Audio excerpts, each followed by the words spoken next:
Assalamualaikum warahmatullahi wabarakatuh. Perkenalkan, nama saya Dini Dwi Rahmati Akasan, kelas B semester 3, program studi pendidikan guru sekolah dasar. Pada kesempatan kali ini saya akan menjelaskan mengenai 8 keterampilan dasar dalam mengajar. Langsung saja kita masuk pada materi.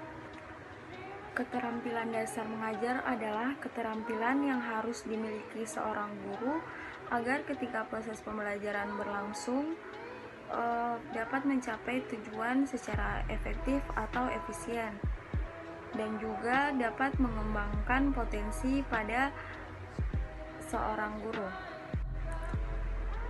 Ada 8 keterampilan dasar dalam mengajar.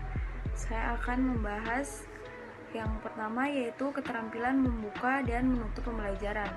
Keterampilan membuka pembelajaran adalah kegiatan pertama yang dilakukan pada saat proses pembelajaran. Pada kegiatan ini biasanya guru menanyakan kabar, dan juga guru akan berusaha agar pusat perhatian siswa itu menuju kepadanya. Untuk itu, keterampilan membuka pembelajaran ini sangat penting dilakukan ketika proses pembelajaran terjadi. Tujuan dari keterampilan membuka pembelajaran yaitu guru dapat menarik minat siswa pada materi yang akan dia ajarkan. Lalu guru juga dapat menciptakan suasana yang menyenangkan agar proses pembelajaran akan berlangsung secara lancar sampai di akhir pembelajaran. Pada keterampilan membuka pembelajaran ini biasanya guru akan memberikan kesan pertamanya kepada siswa. Pada keterampilan membuka pembelajaran ini juga guru dapat memberikan motivasi agar siswa lebih semangat dalam mendengarkan materi yang disampaikan. Lalu guru juga dapat memberikan tujuan dari pembelajaran yang ingin ia sampaikan. Kemudian keterampilan menutup pembelajaran. Pada kegiatan ini biasa dilakukan pada akhir proses pembelajaran. Kegiatan menutup pembelajaran tidak hanya dilakukan pada akhir pembelajaran, tetapi pada setiap akhir penggalan pembelajaran, misalnya jam istirahat, karena dalam kegiatan menutup pembelajaran ini guru dapat meninjau kembali mengenai materi yang disampaikannya. Lalu guru juga biasa mengevaluasi mengenai sejauh mana siswa memahami materi yang telah ia pelajari. Kemudian guru dan siswa biasanya sama-sama melakukan memberikan kesimpulan mengenai konsep dari pembelajaran yang sudah dipelajarinya. Selanjutnya yang kedua, ada keterampilan dalam menjelaskan. Guru tidak cukup hanya menguasai materi saja, tentunya ia harus memiliki penguasaan materi dan juga memiliki keterampilan menjelaskan agar apa yang ia sampaikan dapat diterima dengan baik oleh siswanya. Dalam penyajian informasi, tentunya guru harus memiliki urutan secara terencana agar apa yang ia sampaikan dapat mencapai tujuannya. Tujuan dari keterampilan menjelaskan sendiri yaitu untuk membimbing siswa menggali dan menemukan mengenai informasi yang diberikan oleh guru. Kemudian dalam keterampilan menjelaskan ini juga tentunya siswa dapat berpikir dan memecahkan masalah, dan juga mendorong siswa untuk berpikir logis dan sistematis. Jadi kegiatan keterampilan dalam menjelaskan ini berisi mengenai bagaimana cara menyampaikan informasi dengan baik. Jadi dalam proses pembelajaran tentunya kita sebagai seorang guru harus memiliki keterampilan menjelaskan agar apa yang kita sampaikan dapat diterima oleh siswa dengan baik. Selanjutnya, mengadakan variasi. Tentunya dalam proses pembelajaran berlangsung, guru harus memerhatikan dengan metode pembelajaran yang ia gunakan. Guru harus memilih pembelajaran yang menyenangkan, menggembirakan, dan tidak membuat anak-anak merasa jenuh atau membosankan. Ada beberapa aspek yang harus diperhatikan dalam mengadakan variasi, yaitu variasi interaksi.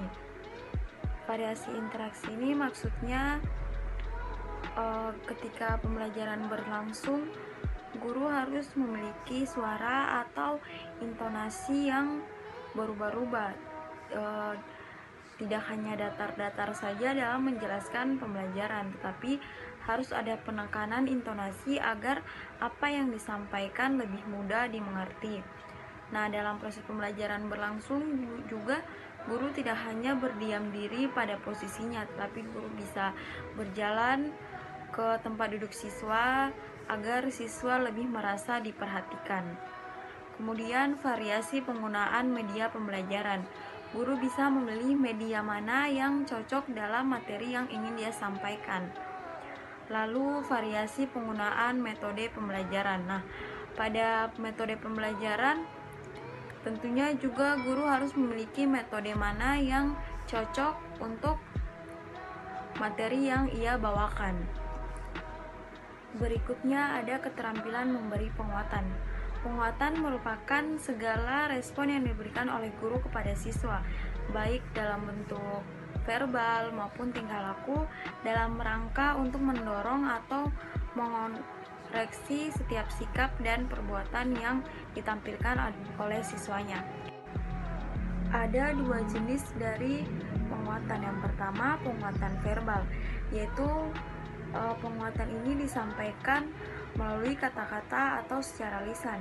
Contohnya ketika siswa memberikan respon, maka kita bisa meresponnya dengan mengatakan, ya itu sangat baik, ya itu bagus sekali. Contohnya pertanyaan yang sangat bagus. Kemudian penguatan nonverbal, di mana penguatan ini dilakukan dengan gerak atau mimik muka seperti kita senyum, mengacungkan jempol. Pada dasarnya, keterampilan penguatan ini adalah penghargaan dari pendidik kepada peserta didik agar peserta didik dapat lebih bersemangat lagi dalam menjalankan pembelajaran. Selanjutnya, keterampilan membimbing kelompok kecil. Seorang guru harus mampu untuk membimbing siswa berkelompok dengan baik, begitupun dalam kelompok kecil. Dalam proses pembelajaran dengan pembentukan kelompok kecil, pendidik harus dapat membina siswa untuk bisa berdiskusi, bekerja sama, dan berbagi informasi di dalam kelompoknya. Meski terdengar sepele hal ini, nyatanya banyak guru yang kurang mampu dalam melakukan bimbingan pada kelompok kecil. Akibatnya yaitu ada anak yang menjadi diam atau menjadi patung dalam proses berdiskusi. Hal tersebut harus dihindari, maka keterampilan mengelola kelompok kecil perlu dikuasai oleh seorang guru. Selanjutnya, keterampilan bertanya. Pada proses pembelajaran tentunya tidak dapat terlepas dari pertanyaan. Kita tahu bahwa pertanyaan merupakan salah satu alat komunikasi dari peserta didik dan pendidiknya. Untuk itu, pendidik harus mampu menyusun pertanyaan agar pertanyaan yang disampaikannya dapat tercapai sesuai dengan tujuan sasaran. Tujuan dari keterampilan bertanya yaitu mengembangkan daya pikir siswa secara kritis dan juga membangkitkan motivasi serta mendorong siswa untuk berpartisipasi dalam kegiatan pembelajaran. Selanjutnya adalah keterampilan mengelola kelas. Hal ini tentunya menjadi dasar dari seorang guru untuk menjadi pendidik, di mana keterampilan mengelola kelas adalah kemampuan yang dimiliki seorang guru untuk memelihara dan menciptakan keadaan kelas yang optimal agar terhindar dari penyimpangan atau gangguan. Yang terakhir adalah keterampilan membimbing diskusi kelompok kecil.